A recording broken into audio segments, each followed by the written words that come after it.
सास बहू की अनोखी कहानी। नीला और रीमा की जोड़ी आम सास बहू जैसी थी, जहां तकरार ज्यादा और प्यार कम था। नीला, जो रीमा की सास थी, हमेशा चाहती कि बहू घर के कामों में हाथ बटाए, जबकि रीमा को मोबाइल और सोशल मीडिया की लत लग चुकी थी। एक दिन नीला ने सोच लिया कि अब बदलाव लाना होगा। उसने रीमा को कुछ कहने के बजाय खुद मोबाइल पकड़ लिया और घंटों उसमें बिजी रहने लगी। सुबह की चाय, दोपहर का खाना, सब लेट होने लगा। रीमा को समझ आ गया कि उसकी वजह से घर का माहौल बिगड़ रहा है। एक दिन रीमा ने मोबाइल नीचे रखा और बोली, माँ, चलिए साथ में चाय पीते हैं, बिना मोबाइल के। नीला मुस्कुरा दी।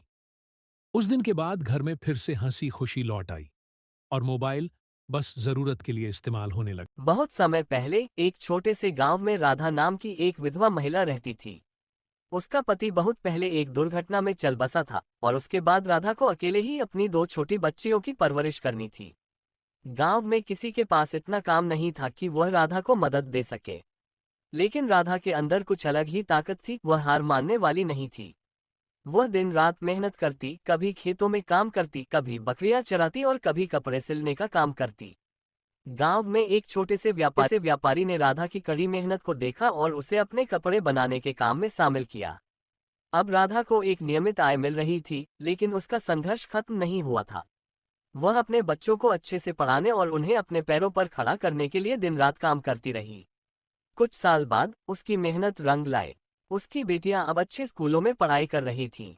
राधा ने कभी अपनी परिस्थितियों को अपनी मंजिल में रुकावट नहीं बनने दिया। उसकी कड़ी मेहनत और संघर्ष ने उसकी जिंदगी बदल दी।